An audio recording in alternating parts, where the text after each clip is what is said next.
My father bet on the wrong, son, so I built my own empire. My father, F. Frank, didn't just doubt me. He made it his life's mission to ensure I knew my place. And in his mind, my place was always last. He used to sit at the kitchen table, nursing a lukewarm coffee, and look at me like I was a faulty piece of machinery he couldn't return. He'd say, Silas, some people are born to lead, and some are born to carry the bags. You've got a real sturdy set of shoulders, son. Don't go getting ideas about being anything more than a pack mule. Then, his eyes would light up as my younger brother, Cooper, walked into the room. Cooper was the golden boy. He had the smile, the hair, and that natural spark my father swore would change the world. Cooper could fail a math test, and my dad would call it creative thinking. I could bring home an A-, and he'd sigh, telling me I was lucky I worked hard, because I clearly didn't have the brains to coast like my brother. The double standards weren't just annoying, they were suffocating.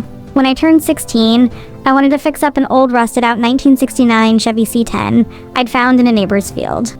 I bought it with $500 I'd earned hauling hay and scrubbing grease off garage floors. My dad laughed until he nearly choked. He told me I was throwing good money after trash, and that I'd never have the mechanical intuition to get it running. The next week, he bought Cooper a brand new Jeep Wrangler. Why? Because Cooper needed to look the part for his future career in business. Cooper didn't even know how to change a tire, but my dad spent $28,000 to make sure his favorite son looked successful while driving to high school parties. I spent my nights in the driveway under a flickering work light with grease under my fingernails and a Haynes manual in my back pocket. I didn't have intuition, according to Frank. I just had obsession. By the time I graduated, I'd rebuilt that Chevy from the frame up. It was beautiful. Deep forest green, humming like a dream. When I showed it to my dad, hoping for even a shred of pride, he just looked at the odometer and said, "It's still an old truck, Silas. You're wasting your prime years on hobbies for poor people. You should have been more like Cooper." Cooper, at that point, was heading off to a private university on my dad's dime.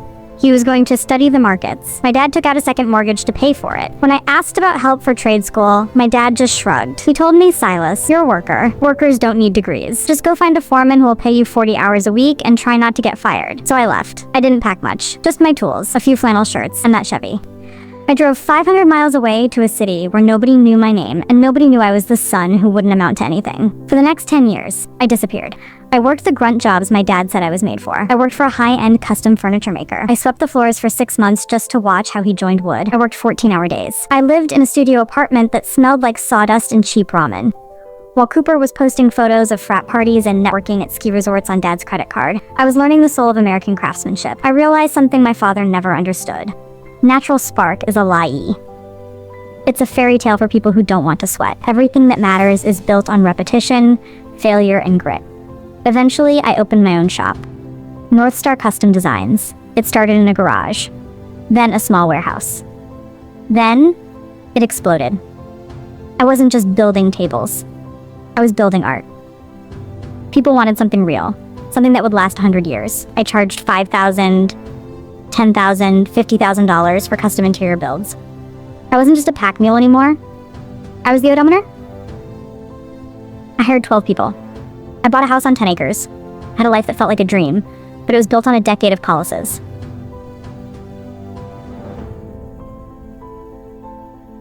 A 10-minute call on Christmas where my dad would spend 9 minutes talking about Cooper's visionary startups. Cooper had tried everything. A crypto consulting firm failed. A luxury travel blog failed. A subscription box for high-performance men spectacularly failed. But to Frank, Cooper was just one big breakaway from greatness. Then, 3 months ago, the phone rang. It wasn't Christmas. It was my dad. His voice sounded older, thinner. He didn't ask how I was. He didn't ask about the business. He got straight to the point. "Silas, your brother is in a bit of a spot. That last venture, the global wellness app, it didn't quite take off. And well, I co-signed some things. The bank is being difficult." I sat back in my leather office chair, looking out at my workshop where 3 of my guys were finishing a walnut library for a tech CEO. And I asked, "I've seen your website, Silas. You're doing okay for yourself." I figured family helps family. Cooper needs a win. He needs a high-level position, something where he can use his strategic mind without all the administrative headaches. I felt a cold laugh bubbling up in my chest. "You want me to hire him, Dad?" "Not just hire him," my dad said, his voice regaining that old, authoritative bark. "He needs to be a partner. He can handle the branding, the big picture stuff. He's a leader, Silas. You're a builder. It's the perfect match. It'll finally put this family on the map." I stayed silent. The silence stretched for 10, 15, 20 seconds. "Dad," I finally said, "do you remember when I was 12 and I built that birdhouse that was perfectly level and you told me I should focus on digging ditches because I didn't have the vision for architecture?" "Oh, for God's sake, Silas. Are you still holding on to that? How about the truck?" I continued, my voice steady and low. "How about the $40,000 you spent on Cooper's market research while I was sleeping on a floor in a workshop because I couldn't afford a bed? That was an investment in the future," my dad shouted. "And now I'm telling you, Cooper is ready to lead your little shop to the next level. You OWE us for the roof we put over your head. The roof you told me I wasn't good enough to fix." I replied, "Here is the reality, Frank. Cooper Cooper isn't a leader. He's a professional failure who's been fed a diet of hiss OWN hate YP for 30 years. He doesn't know how to work. He doesn't know how to sweat. And my little shop does $3 million a year in revenue because I don't hire people with vision. I hire people with discipline. The line went quiet. Then came the venom. You're a selfish, arrogant, traitous man. My father spat. You think because you have some money now, you're better than us? You're still just a pack mule, Silas. You're just a pack mule with a bigger stable. Maybe, I said, smiling for the first time in the conversation. But I own the stable, and there's no room in it for Cooper. I hung up.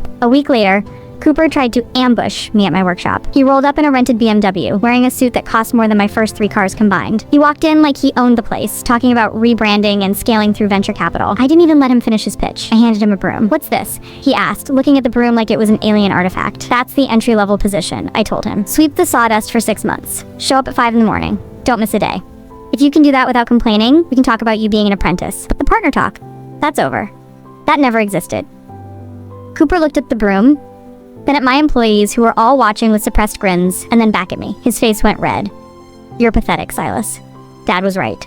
You're just small-minded. He dropped the broom and peeled out of the parking lot. I haven't heard from them since. I heard through a cousin that my dad had to sell the house to cover Cooper's debts. They're living in a 2-bedroom apartment now. Cooper is consulting, which is just code for sitting on the couch and waiting for another miracle. Sometimes I feel a twinge of guilt. But then I look at my hands. I look at the scars, the faded burns, and the steady strength in my fingers. My father told me I didn't have what it takes. He was right. I didn't have what he thought it took. I didn't have the entitlement. I didn't have the ego. I just had the work. And in the end, the work is the only thing that's real.